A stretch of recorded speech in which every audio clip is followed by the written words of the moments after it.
ድንገት ግን እየጸለይኩ ያለ አንተ ማትከብርበት አንተ ደስ ማትሰኝበት ነገር ከውስጤ ሙልጭልጭ ብሎ የነበርኩበትን እንደ ደመና ሞላ። ቪዥኖች፣ አዳዲስ ልምምዶች። ከዛን ጊዜ ጀምሮ ግን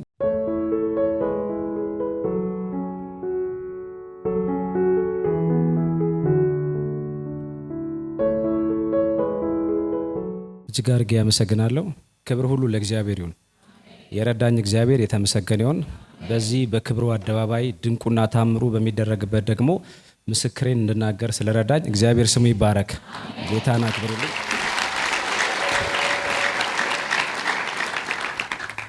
ስሜ ሮቤል አያሌው ይባላል። የመጣሁት ከዚሁ ከትሊዲምቱ አካባቢ ነው።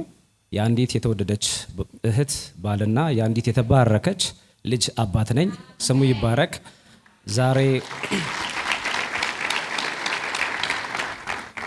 ዛሬ እግዚአብሔር ድርብ የምስጋና ጊዜና እድል ሰጥቶኝ ከምመሰክረው በተጨማሪ ደግሞ ዛሬ የጋብቻ በዓላችንን የምናከብርበት ቀን ነው። ክብር ለእግዚአብሔር።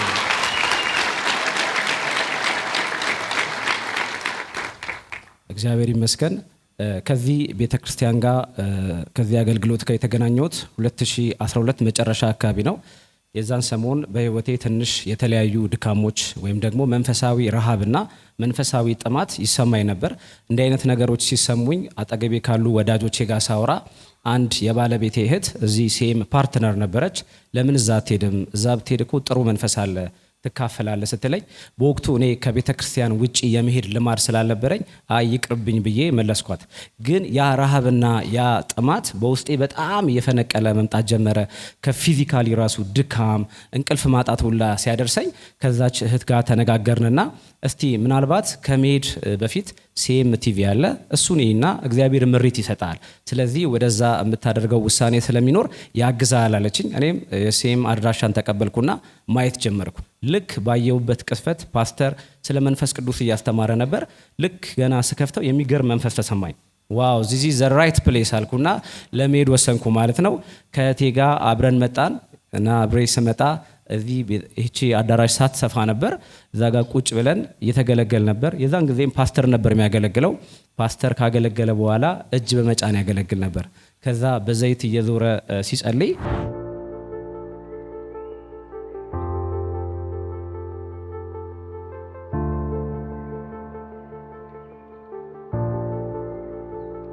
ለኔም እንደ ወንድሞቼ እናቶቼ ፓስተር ጸለይልኝ።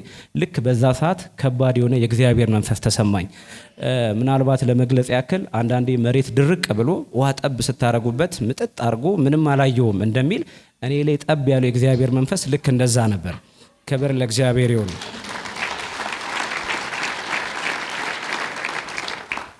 ከዛን ቀን ጀምሮ ይሄው እስከ ዛሬ ያለው አይደለም ረሃብ፣ አይደለም ጥማት፣ አይደለም ድርቀት፣ በህይወቴ ልምላሜ፣ በረከት ልክ በወንዝ ዳር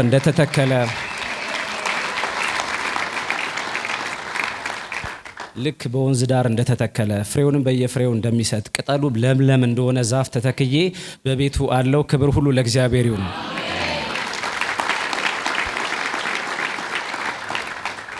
ከዛ በኋላ ግን ቀጣይነት ባለው መልኩ ሌላ ቤተክርስቲያን ስለማገለግል ቶሎ መምጣት አልቻልኩም። ከዛ በኋላ አንዳንድ ቻሌንጆች ገጠመን። እናቴም ትንሽ መታመም አበዛች። ቶሎ ወደ ሐኪም ቤት መመላለስ ጀመር። እኔም ትንሽ ስፒሪቹዋል ፋይት በዛብኝ። ሴጣን ያቺን ብር ተጠቅሞ በጣም ስትረግሉን አበዛብኝ። አንዴ ጫና ሲበዛብኝና ተግዳሮቱ ሲከፉ ወደዚህ መጣው።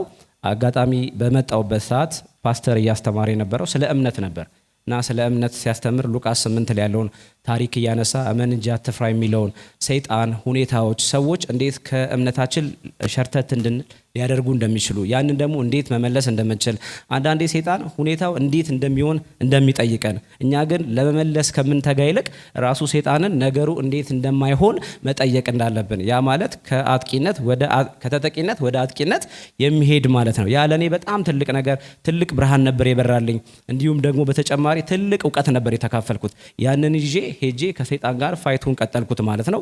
ሰይጣን እናትህ እኮ ትሞታለች አለኝ። አትሞትም አልኩት። ይሄው ታማለች ሲለኝ እስቲ እንደምትሞት አስረዳኝ አልኩት። ከዛ በኋላ ታማለች እኮ ይሄው ተቸግራለች ሲል ኖ በመገረፉ ቁስል ተፈውሳለች። የእናቴ ህይወት ባንተ እጅ ሳይሆን በእግዚአብሔር እጅ ነው። የእናቴ ህይወት ባንተ እጅ ሳይሆን በእግዚአብሔር እጅ ነው። በልዑል መጠጊያ የሚኖር ሁሉም በሚችል አምላክ ጥላ ውስጥ ያርፋል ተብሎ ተጽፏል ስለው ጌታ ምስክሬ ነው እላችኋለሁ። ያ ሁሉ ፈተና ያ ሁሉ ተግዳሮት ከአይምሮዬ ላይ ተበተነ፣ ከዙሪያ ላይ ተበተነ፣ ከቤቴ ላይ ተበተነ ማለት ነው። ከዛ በኋላ የመጨረሻ ውጤት ደግሞ ማዘር በዛ በምትታመም ሁኔታ ከአንድ ከሁለት ከሶስት ቀን በኋላ ደግሞ እኔ በራይቴ ሞት ሲያስፈራራን ከባድ ሁኔታ ነበር። በዛው በተመሳሳይ ሁኔታ ደግሞ እናቴም ያንን ታይ ነበር። ግን በቀጣይ ቀን እግዚአብሔር እንዴት ከሞት እንዳዳናት እንዴት ከሞት እንዳስመለጣት በሌሊት የሆነ ነገር መጥቶ ሲያንቃት ግን እግዚአብሔር ያን ነገር ከላይዋ ላይ አንስቶ እንደበተነላት መሰከረችልኝና በጣም ተደነቅኩ። ከዛ ቀን ጀምሮ ሆስፒታል ምናምን ብሎ ነገር የለም፣ ህመም ብሎ ነገር የለም። የእግር ህመም ጠፋ፣ የወገብ ህመም ጠፋ። እንደውም አሁን ለምልማ በጣም አብባለች። ክብር ሁሉ ለእግዚአብሔር ይሁን።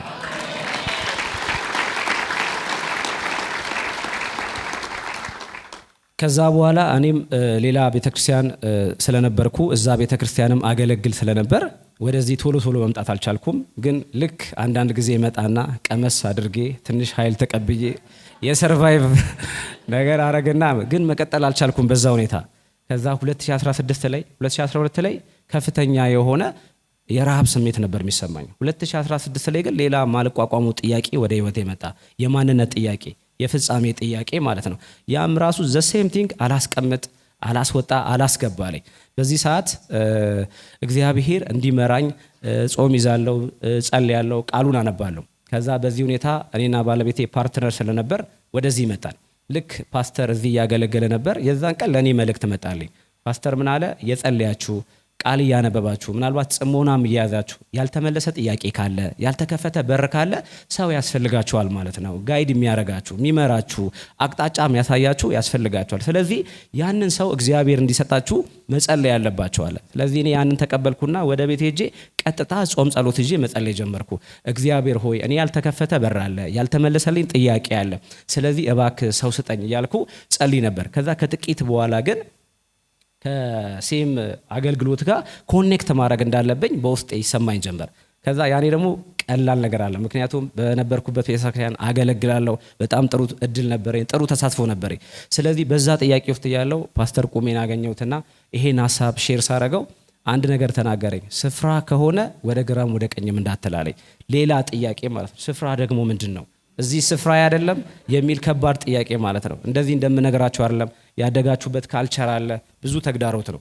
ከዛ በኋላ ገብቼ ስፍራዬ ደግሞ ምንድን ነው? የት ነው ጌታዊ ስፍራዬ ስል ልክ መንፈስ ቅዱስ በልቤ ውስጥ ስፍራህ ማለት አለኝ፣ አንደኛ ጸጋ የምትካፈልበት ነው፣ ሁለተኛ ደግሞ ከፍጻሜ ጋር የምትገናኝበት ነው አለኝ።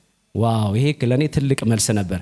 ከዛ የእግዚአብሔር መንፈስ ኮኔክት እንዳደረግ በጣም ሲጫነኝ፣ እኔ ግን ያንን ነገር ደፍሬ መምጣት አልቻልኩም ውስጤ ካለው ከነበረው ሀሳብ አንጻር። ከዛ በኋላ ግን በህልሜ ፓስተር ሲጸልይልኝ፣ በቅባት ሲጸልይልኝ፣ ስወድቅ ስነሳየው። ከዛ ደግሞ ፓስተር ሩት ደግሞ ከዛ ተነስቼ ቁጭ አርጋኝ እዛ ህልሜ ላይ እንኳን ደህና መጣ፣ ስለመጣ ደስ ብሎናል፣ የመጣው በትክክለኛው ታይም ነው ስትል ከዚህ በላይ ምንም ማረጋግጠው ነገር የለም ቢል ያለውን ካልቸራል የሆነ አስተሳሰባዊ ነገሮች ሁሉ ጥዬ መጥቼ ኮኔክት አደረግኩ ማለት ነው።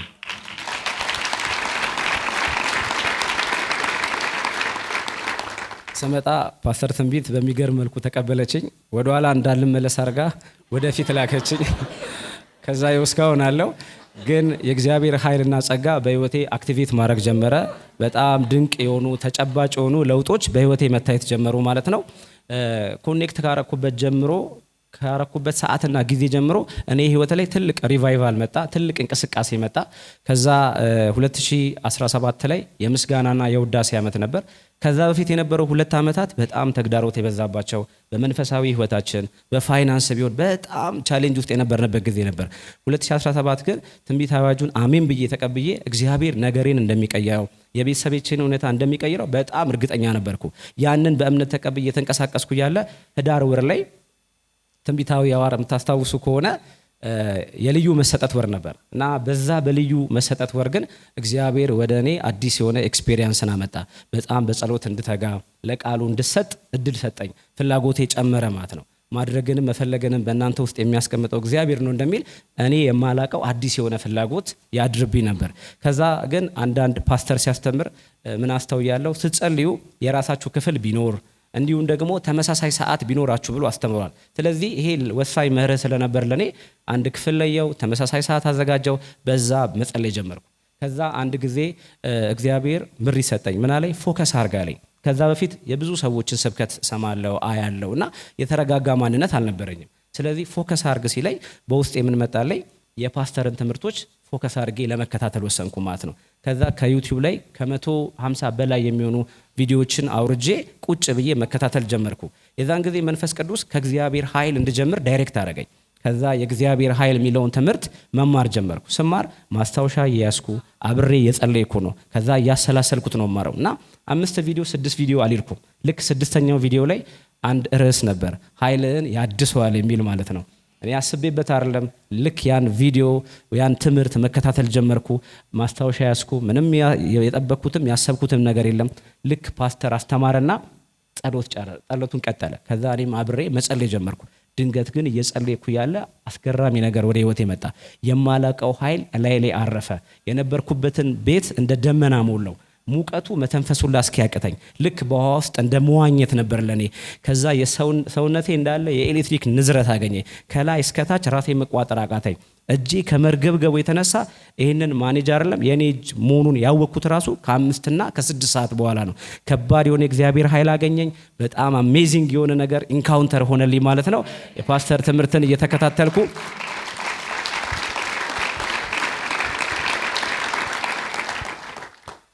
ከዛ በፊት ፓስተር አንድ ጥበብ ሲናገር ሰማሁት። ብዙ ሰዎች መንፈሳዊ አባቴ እንድትሆን እንፈልጋለን ይሉኛል አለ። ግን እሺ ትምህርቴን ተከታተላችኋል ስላቸው አልተከታተል። ቸርች ትመጣላችሁ? አንመጣም። ያኔ እኔ ማይንድ የተቀየረ ለካስ ሌላ መንገድ አለ አልኩ። የግዴታ በአካል ፊዚካሊ እስካሁን ፓስተርን አግኝቼው አላውቅም። ልክ እንደናንተ እዚህ ስመጣ ነው ማገኘው። ግን እዛ ሆኜ ጸጋውን ተካፍያለሁ ማለት ነው። ክብር ለእግዚአብሔር ይሁን። ከዛ ይሄንን ኢንካውንተር ተከትሎ ህይወቴ አስገራሚ በሆነ መልኩ መለወጥ መቀየር ጀመረ። ወዲያው ደግሞ የእግዚአብሔር ኃይል ከኔ ላይ ሆነ። መጽሐፍ ቅዱሳን በተለየ ሁኔታ ነው ማነበው። ስጸልይ በተለየ መልኩ ነው ምጸልየው። በፊት 40 ደቂቃ 30 ደቂቃ ነበር ምጸልየው። ከዛ በኋላ ግን በቀን ለ8 ሰዓት በላይ በጸሎት በእግዚአብሔር ቃል በማሰላሰል ማሳለፍ ጀመርኩ። ኢቭን መጽሐፍ ቅዱስ ሳነብ እንኳን ድሮ ኖርማሊ ነበር ማነበው። አሁን ግን እያነበብኩ ራሱ ኢንካውንተር ይሆንልኛል።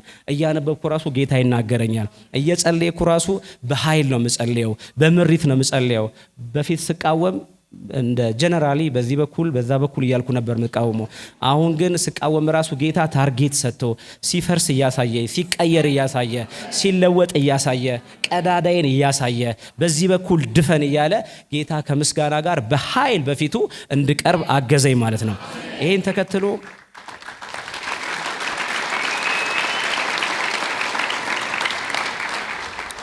ክብር ሁሉ ለእግዚአብሔር ይሁን።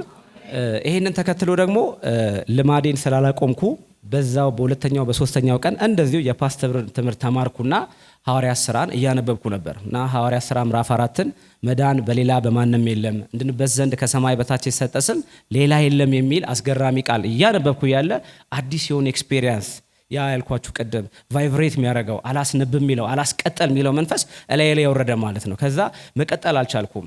ግን ያንን ነገር አዲስ የሆነ ኤክስፔሪየንስ ስለሆነ አብሬ መጸለይ ጀመርኩ። ከዛ አንድ የሆነ ኃይል ብድግ አድርጎ አቆመኝ። ከዛ እኔም ቆምኩ፣ መጸለይ ጀመርኩ። እውነት ነው የክርስቶስ ስም ይለውጣል፣ ይቀይራል፣ ያድናል እያልኩ ስጸለይ እንደገና የሆነ ኃይል ገፋኝና ወደ በሩ ጋር አስጠጋኝ። አሁንም ጸሎቴን ቀጠልኩ።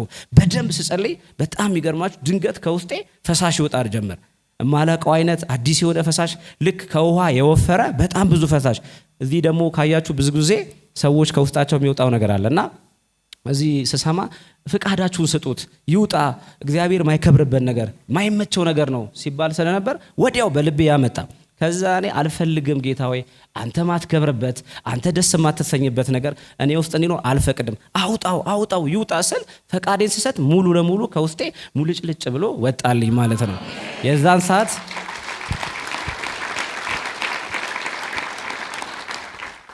እግዚአብሔር ለራሱ እያዘጋጀኝ እንደሆነ ያነጻኝ እንደሆነ ያጠበኝ እንደሆነ ያመቻቸኝ እንደሆነ በደንብ ገብቶኝ ነበር።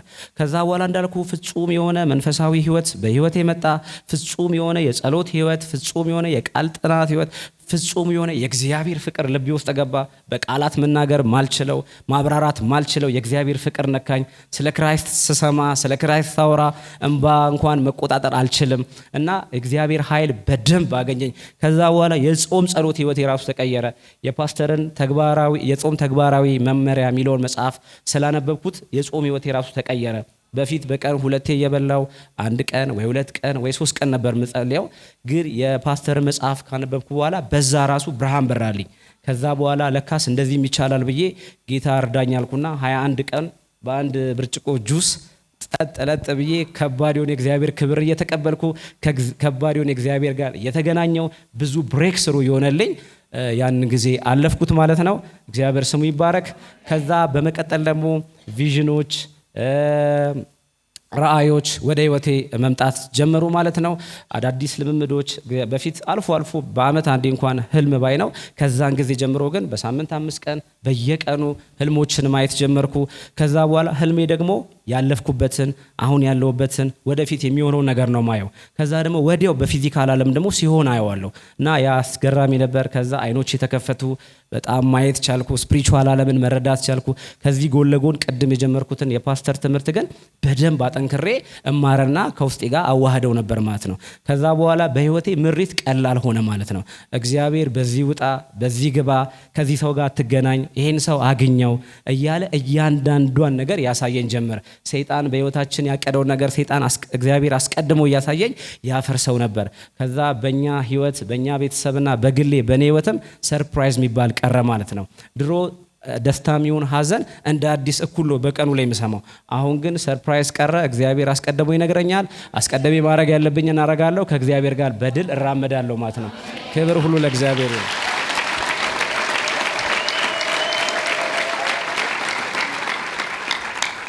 ምናልባት ይህን ለሚሰማ ሰው ቀላል ሊመስል ይችላል። ትናንትና ረሃብ ሲያሰቃየው ለነበረ፣ ጥማት ሲያሰቃየው ለነበረ ዛሬ በእንደዚህ አይነት የመንፈሳዊ ከፍታ ውስጥ መግባት በጣም እጅግ ድንቅ ነገር ነው። ቸርነቱና ምሕረቱ ለበዛለት ነውና የእግዚአብሔር ስም ይባረክ።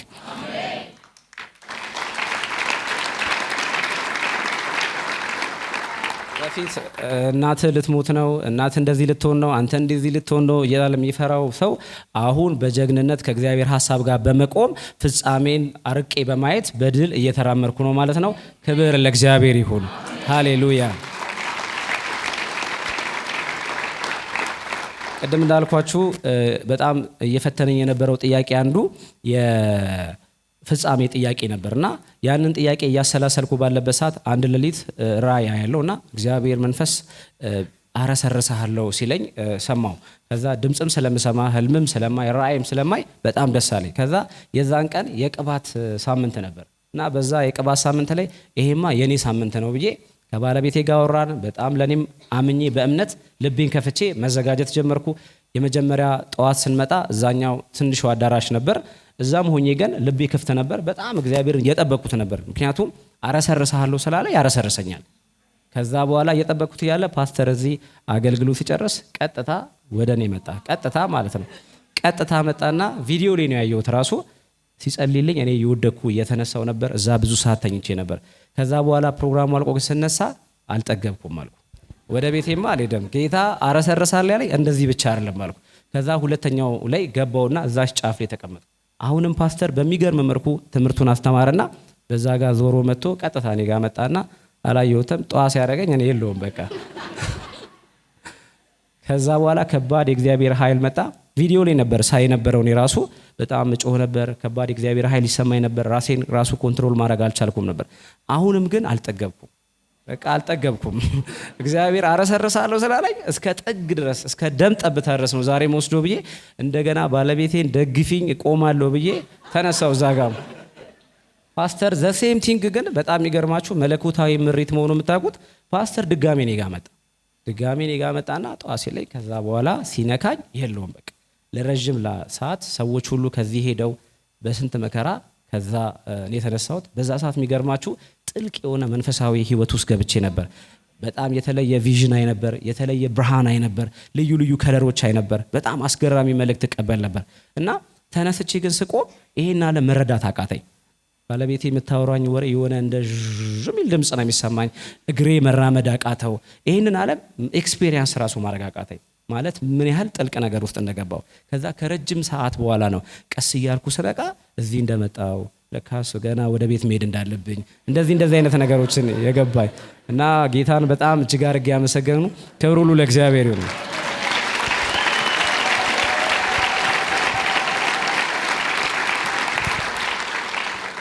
ከዛ እግዚአብሔር ደግሞ ያን የፍጻሜ ጥያቄ ሊፈልግ ስለነበር በጣም በኃይለኛ መልኩ ፍላጎቴ ጨመረ። መጽሐፍትን አነባለሁ፣ የእግዚአብሔርን ቃል እሰማለሁ እና የጾም ተግባራዊ መመሪያ የሚለውን አነባለሁ፣ የመሳካት ትችላለህ የሚለውን አነባለሁ፣ የደሙ ኃይልና ሚስጥር ሁሉንም መጽሐፎች በደንብ ቁጭ ብዬ እያጠናው ነው ማነበው እና ልክ የጾም ተግባራዊ መመሪያ የሚለውን መጽሐፍ እያነበብኩ ያለ ፓስተር አንድ ተነካውበት ብሎ ያስቀመጠው ሀሳብ ነበር። እንደ ማንኛውም ሰው እየኖርክ የተለየ ውጤት ፈጽሞ መጠበቅ እስቲ በሉት ሁላችሁ አብራችሁ እያላችሁ ስለሆነ ነው። ፈጽሞ መጠበቅ የለብህም። በሐዋርያት ዘመን የነበረው በእነሱ ላይ የተገለጠው ክብር በአንተ ላይ እንዲገለጥ ከፈለክ እነሱ ራሳቸውን በሰጡልክ አንተ ምን ማለት አለብህ? ራስህን መስጠት አለብህ ሲለኝ ለእኔ ትልቅ ጥያቄ እንደ ቅርቃር ነው ውስጥ የገባው። ለካስ የእግዚአብሔር ክብር በእኔ እንዲገለጥ ከፈለኩ እየተኛው ካፌ እየተቀመጥኩ ዩቲዩብ ቁጭ ብዬ ያለው ወይም ደግሞ ሶሻል ሚዲያ ዝም ብዬ እየተጠቀምኩ እንደማይሆን እዛው ገባኝ ማለት ነው። ከዛን ቀን ጀምሮ ላይፌ ቶታሊ ተቀየረ። ከዛ በዛ መጽሐፍ ምክንያት በዛ ባገኘሁት ብርሃን ምክንያት እግዚአብሔር ከፍጻሜ ጋር አገናኘኝ ማለት ነው። እግዚአብሔር ምን እንደምሆን ምን አድርጌ እንደማልፍ ቁጭ አድርጎ አንድ በአንድ አሳየኝ ማለት ነው። ክብር ሁሉ ለእግዚአብሔር ይሁን። ከዛ በኋላ በጣም የሚያስገርመው ነገር ይሄ ሲሆን በፊት የነበረው መቅበዝበዝ በፊት የነበረው ወደዚህ ማለት ጠፋና እርግጥ አልኩ። በቃ ሰላም ውስጥ የሰፈነ አርፌ ቁጭ አልኩ ማለት ነው። ከዛ እግዚአብሔር ላይ ብቻ ትኩረቴን አድርጌ ከእግዚአብሔር ጋር ጊዜ ማሳለፍ ጀመርኩ እና እዚህ ቸርች ሌላው በጣም አስገራሚ የሆነ ነገር ብዙ ጊዜ ካያችሁ ሰዎች ከፓስተር እጁን እንዲጭንባቸው ወይ የሆነ ነገር ተካፍለው ለመሄድ ነው ይፈልጉት እና እኔ ግን እግዚአብሔር አንድ ምን አስተማረኝ? ጥበብና መርህ ላይ ማተኮር እንዳለብኝ አስተማረኝ እና ፓስተር እንደ ቲፕ እያለ የሚለቃቸው በስነ ስርዓት እያስተማረ የሚለቃቸው ቲፖች እንዳለ ለኔ ራሴ እያደረኩ በህይወቴ ላይ አፕላይ ማድረግ ጀመርኩ ማለት ነው። እነዛ ደግሞ ከባድ ዲሲፕሊን ይጠይቃሉ፣ ከባድ ኮሚትመንት ይጠይቃሉ፣ ከባድ መሰጠት ይፈልጋሉ።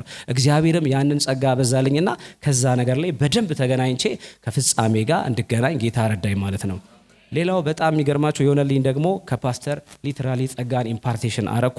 በሚታይ መልኩ በሚጨበጥ መልኩ የዲሊቨራንስ ጸጋ የፈውስ ጸጋ በህይወቴ አክቲቬት ሲሆናየው በፊት እንደ ቤተሰብ የምንቸገርበት ነገር ላይ እግዚአብሔር ሲያቆመኝ፣ ለቤቴ ራስ ሲያደርገኝ፣ ለቤቴ ችግር ፈቺ ሲያደርገኝ፣ ለቤቴ መፍትሄ አምጪ ሲያደርገኝ ባይኔ አየው ማለት ነው።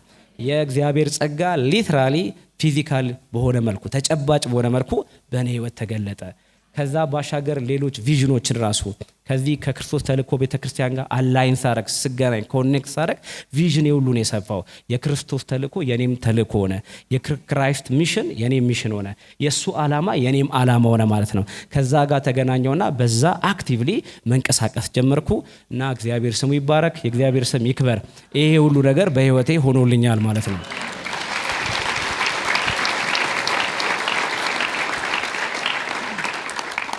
እና እግዚአብሔር በህይወቴ ይሄን ሲያደርግ ትልልቅ ፕሪንሲፕሎችን ከፓስተር እማራለሁ። እግዚአብሔር ጸጋ ያብዛለት። ከሱ እግዚአብሔር በሱ በኩል ብዙ ነገር ወደ እኔ ህይወት አምጥቷል። እዚህ ካሉ ከነ ፓስተር ሩት ሌሎች ከሚያገለግሉ ሁሉ እዚህ ቤተክርስቲያን ከሚያገለግሉ ብዙ ፍቅር ብዙ ጸጋ ተካፍያለሁ። ክብር ለእግዚአብሔር ይሁን። እና ፓስተር አንድ የሚለው ነገር አለ። ምን ይላል? እግዚአብሔር በክርስቶስ ኢየሱስ ብፌ ላይ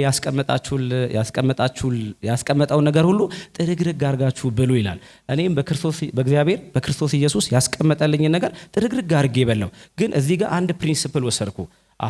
እግዚአብሔር ደግሞ በፓስተር በኩል ጠረጴዛ ላይ ያስቀመጠልኝን ጸጋ፣ ጥበብ፣ እውቀት፣ ኃይል፣ መንፈስ ደግሞ ጥርግርግ አድርጌ እበላለሁ ብዬ ወሰርኩ ማለት ነው። ከዛ የተነሳ እነዛ ነገሮች ሁሉ በህይወቴ አላይን ማድረግ ጀመሩ ማለት ነው።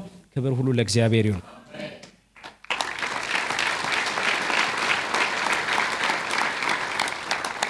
በመጨረሻ ምናልባት እድል ከተሰጠኝ ማስተላልፈው ነገር ምንድነው? ለኔ የጠቀመኝን መጀመሪያ እኔ ስፍራዬን በመለየት በጣም ቻሌንጅ አድርጎኝ ነበር። ፓስተር ቆሜ እንደ ጥያቄ ያቀረበው ነገር ለኔ ትልቅ መልስ ይዞ መጣ ማለት ነው። ስለዚህ ይሄን ቪዲዮ በተለያየ አማራጭ የምትከታተሉ ሰዎች መጀመሪያ ስፍራችሁን መለየት ብትችሉ እግዚአብሔር ስፍራችሁን እንዲሰጣችሁ እንዲያሳውቃችሁ እንዲጠቁማችሁ ብትሰጡት እግዚአብሔር የሚናገር አምላክ ስለሆነ የሚመራ አምላክ ስለሆነ ያሳውቃቸዋል። ከዛ ደግሞ ከዚህ አገልግሎት ጋር ኮኔክት ካደረግን በኋላ ደግሞ ኮኔክት ያደረገን ሰዎች ኮኔክት አድርገን ብቻ ቁጭ ማለት ሳይሆን አላይን ማድረግ አለብን። አብረን መጓዝ አለብን። አብረን መጠመድ አለብን። አብረን መሄድ አለብን ማለት ነው። ኮኔክት አድርገን ራሱ ከዘገየን ብዙ ነገር ያመልጠናል። ስለዚህ ኮኔክት ከማድረግም አልፈን አላይን አድርገን የእግዚአብሔር ስራ አንድ ላይ መካፈል እንችላለን ማለት ነው። እግዚአብሔር ይሄን ነገር በህይወቴ ድንቅ አድርጎልኛል። ስለዚህ እግዚአብሔርን አመስግኑልኝ። ስሙ ይባረክ። አሜን ሃሌሉያ።